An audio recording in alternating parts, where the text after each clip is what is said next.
Caros irmãos, aqui estamos nós para dar continuidade às nossas reflexões a respeito desta carta maravilhosa, Carta aos Hebreus, um dos livros do Novo Testamento. Como já temos comentado aqui, a Carta aos Hebreus é teologicamente densa. Sendo mais direto, ela engloba elementos doutrinários fundamentais para a nossa fé. Não é força de expressão, fundamentais. Porque o objetivo dessa carta, como vocês já devem saber, já devem ter memorizado, é apresentar a Jesus como novo, único e eterno sacerdote. Aquele que efetivamente exerce o ministério de mérito infinito, reconciliando todas as criaturas com o seu Criador. Essa temática, infelizmente, é um tanto estranha para os cristãos de hoje, porque muitos pregadores não tratam mais desse assunto, infelizmente. Não todos, muitos não tratam mais. Mas o nosso objetivo aqui não é apresentar um curso sobre a Carta aos Hebreus. Não se trata de curso, mas trata-se de conversar a respeito daquilo que a carta nos apresenta, focalizando pontos essenciais para a nossa fé. No nosso encontro passado, começamos tratando do capítulo 5 da Carta aos Hebreus. Esse capítulo 5 é maravilhoso, é fantástico. Por quê? Porque essa carta começa falando do sumo sacerdote judeu. A tradução chamada Bíblia Ave Maria, das edições Loyola, apresenta a palavra pontífice. Não está errado, não. Já a tradução da Bíblia de Jerusalém, essa que nós utilizamos, apresenta a palavra sumo sacerdote. Quase sinônimos. Pontífice é o construtor de pontes, é aquele que estabelece uma ligação, é aquele que faz pontes, daí pontífice.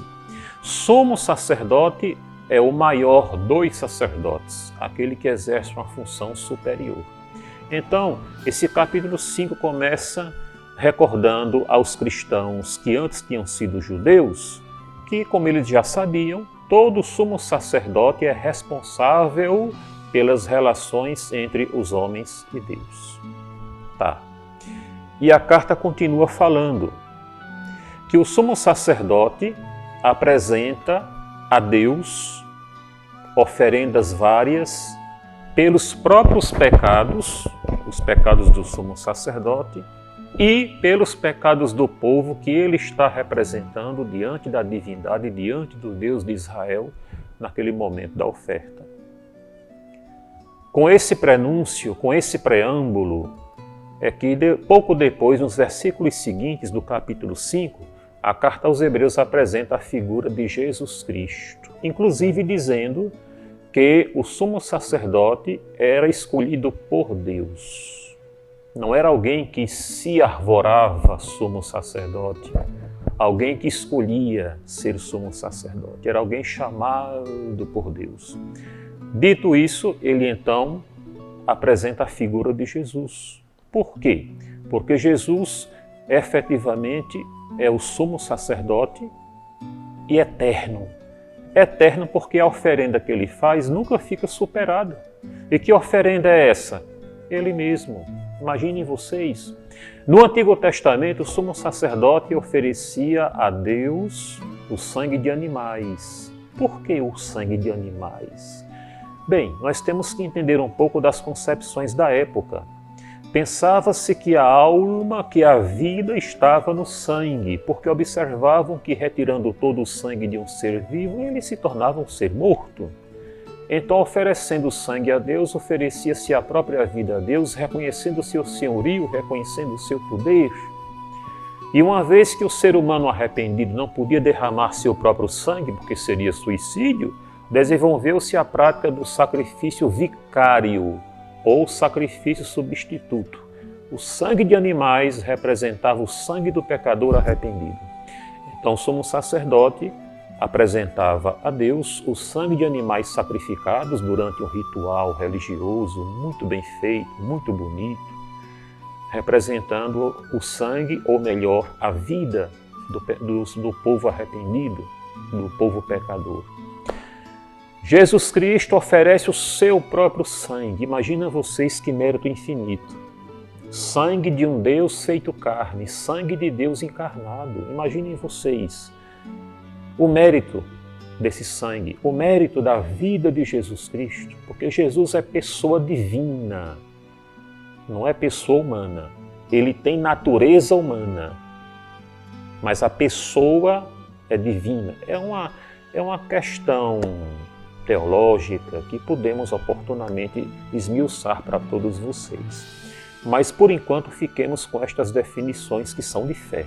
Jesus é pessoa, segunda pessoa da Santíssima Trindade. Ele vem, se faz carne e, nessa carne, ele se oferece ao Pai como vítima de expiação, de reparação por nossos pecados. É o que está dito no capítulo 5 da Carta aos Hebreus e nos outros capítulos também.